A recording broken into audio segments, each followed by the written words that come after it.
Yesterday, I had the honor of speaking at Camille Hill's funeral. I don't know how many of you knew Camille, but Camille once was music director of this church and was a musical, artistic, and teaching pillar in this community for a long, long time. She taught at ECTC in the music department really until she could physically no longer. And one of the stories that her students and colleagues shared yesterday is that one time when she went into the hospital most recently, she was still giving her students lessons via phone. They would call and play, and from her hospital bed, she would give them notes. That's amazing, I think. She was dedicated to the arts, but most of all, what I heard reflected in the stories shared yesterday, and what I knew of Camille too in the brief time that I knew her, is that she was dedicated to people. She was a craftsperson, a craftswoman, apparently a very, very talented musician, and she used that gift to teach, inspire, educate, and lift up others, creating choirs and students who learned, lifting up others however she could. Now, I want those kinds of things to be said at my funeral.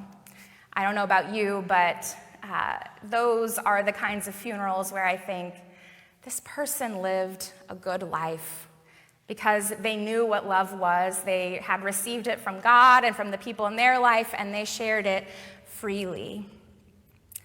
Love is the foundation of everything. It's our relationships that make life rich. I've talked before about the regrets of the dying, and maybe you've seen these things travel around Facebook or Instagram before, but any chaplain who works in hospice will tell you that people on their deathbed don't regret the money they didn't make, the promotion they didn't get, the grades that they didn't get, or things like that. They regret the love that they didn't share, the relationships that they didn't mend, that kind of thing. I think we all know that, but the day-to-day, we can kind of forget about what really matters. It's easy to forget. In today's world, too, loneliness is rampant. I've talked about that a lot before, and you've probably seen article after article about that. Researchers recently, in recent years, have found that our social health, the quality of our relationships, is just as important as our physical health. Loneliness can be as detrimental to you as smoking.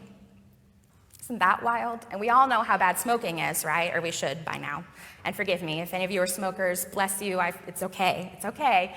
But things in life, sometimes we find ourselves isolated and lonely and we don't know how to get out of it, right? Or we think we need to do things all by ourselves. I'm guilty of that one a lot. I realized just this week, I've got this long list of things to do, and I could ask for help from the church people. They would be happy to do some of these things for me. Like when I was stressing the other day about trying to get to the store to get snacks for youth group, I thought, this does not require my seminary degree. Other people can handle picking out candy at the store. Now, what I did do was put in a drive-up order at Target, but alas, next time I will ask for help. Sometimes just increasing our awareness of our patterns is helpful. Loneliness and connection.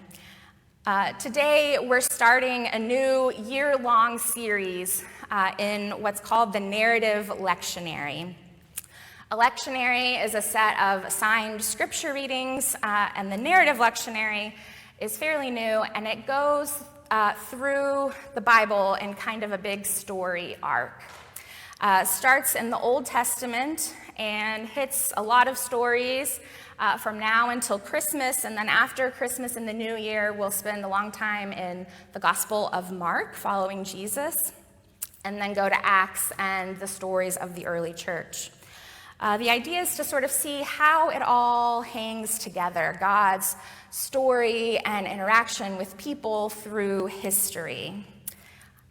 Maybe you're interested in this, maybe not. I thought it would be good to really think about what is our faith, what is our story, what are we grounded in, what is our purpose?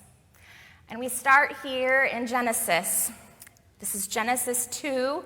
And I'm going to throw probably a lot of Bible facts at you because there's a lot to unpack in this story.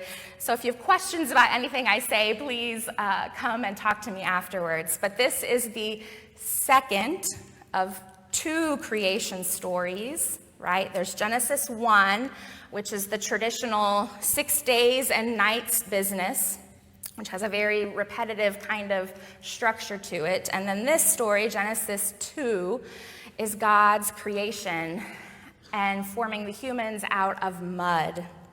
I really love this story because it portrays a really creative God, a God who's sort of in the muck with us.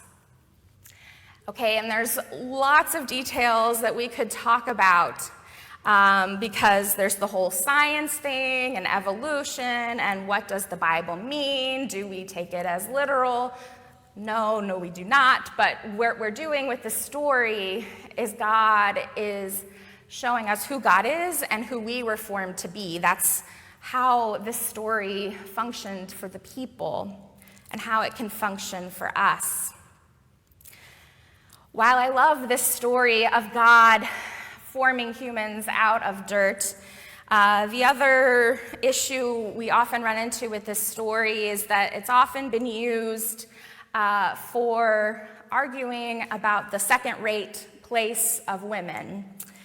And that comes from both millennia of patriarchal thinking and, of course, colored by what comes next in the story, that it is Eve who first eats the fruit that should not be eaten.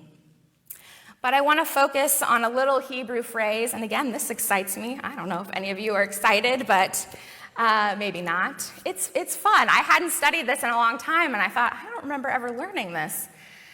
Okay, so we heard right that God wanted Adam, the human. By the way, Adam is made out of the earth, the Adamah, so there's a play on words there. If it were English, we would be calling this mud creature Dusty, right? That's the kind of idea, that there's this relationship between the person and the physical, literal ground. Okay, so God made Adam, this mud person, and God said it is not good for Adam to be alone. God then makes animals and birds and all this other stuff, and there was not a suitable helper found to be a partner. We forget about that word partner, right? I think often the connotation in English is that helper is sort of like a maid or an assistant, somewhat lesser than, right? Like a helper is not the person doing the real work. You know what I'm saying? It's a fine translation, but again, it has this connotation in a lot of our minds because of patriarchy and blaming Eve, et cetera, right? That the woman was made to be subservient to Adam.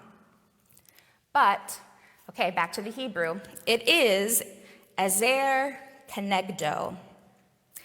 Ezer is the word for help, and most often elsewhere in the Hebrew Bible, that ezer is used to describe God as help. Okay, and if God is help, why then do we think that to be a helper is to be less than? It's a kind of powerful help, rescuer, deliverer, not an assistant, not a maid, not a doormat, right? Are you following me? Okay, this helper is supposed to be kenegdo, opposite you. That's kind of, I think, where they get the partner part from in the English translation. It's like a powerful force opposite you, like an equal or a balance. An ezer kenegdo, a partner. a partner. Partners, of course, are equal and work together for the good of the whole. Okay, so now that we've sort of righted that misconception there in the text, that woman was created to be subservient, we have here a God who creates family and community. We're created for equal connection, to be part of the ground from which we came, and as the story of Adam and Eve shows, part of each other. Community. It is not good that Adam was alone, and not good that we are ever alone. Alone, solitude is one thing, right? There's peace in that, and we're not really alone when we're in solitude, right? We're with God, but to be left barren and without connection, God does not desire that for us. This is a glimpse we get of what God intended for all of us and for the whole world. Goodness, connection, relatedness, partnership.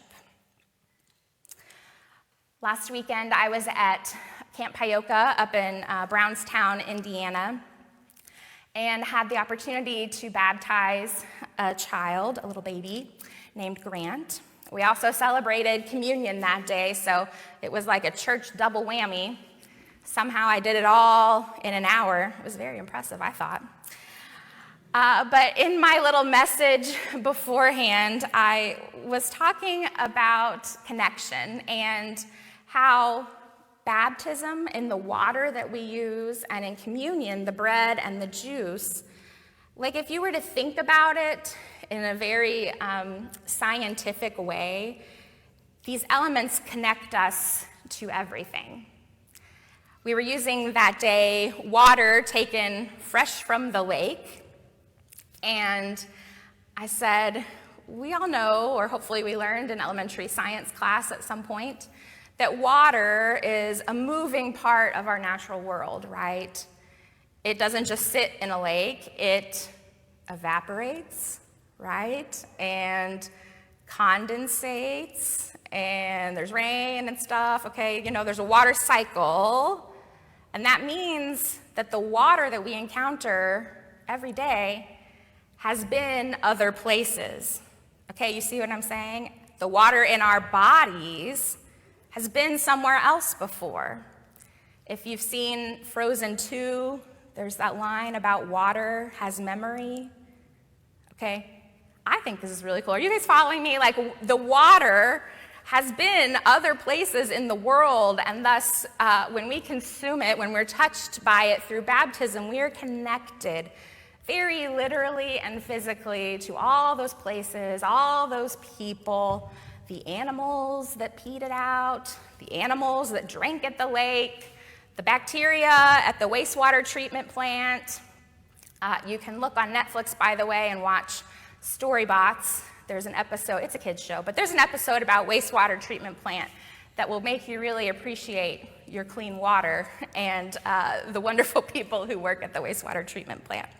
Okay, and the same is for communion, right? Like the wheat in the bread, although we don't have wheat, right? It's gluten-free, but anyway. The plants that go into the bread, they grew in the soil, and there's millions, literally millions of life forms, microbes, in one handful of soil that make that life possible. If we just look around us and think about all those connections, we remember that that's how God created this world and how God created for us to be. There was a story this week about a dog. Maybe, again, you saw this on Facebook too. This dog, I forget where, somewhere in New Jersey or Pennsylvania, somewhere up there.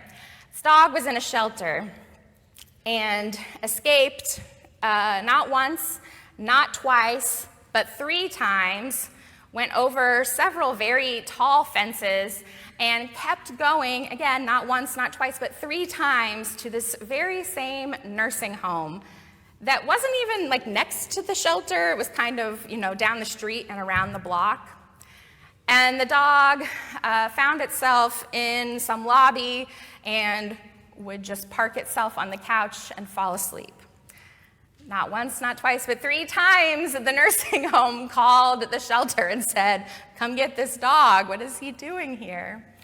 And then finally, on the 3rd time, the shelter people, or the nursing home people said, "Well, maybe this dog belongs here." And so they did. The staff adopted the dog, and the dog became a friend to the residents. The residents would keep dog treats in the bags on their walkers to give to the dog. The dog just would hang out and also was a friend and a companion. When the residents were going through the dying process, he would go and keep vigil with them, laying with them and watching and waiting. That kind of, feel-good story shows us what life could be in God's kingdom, what God intended when God created us out of the dirt.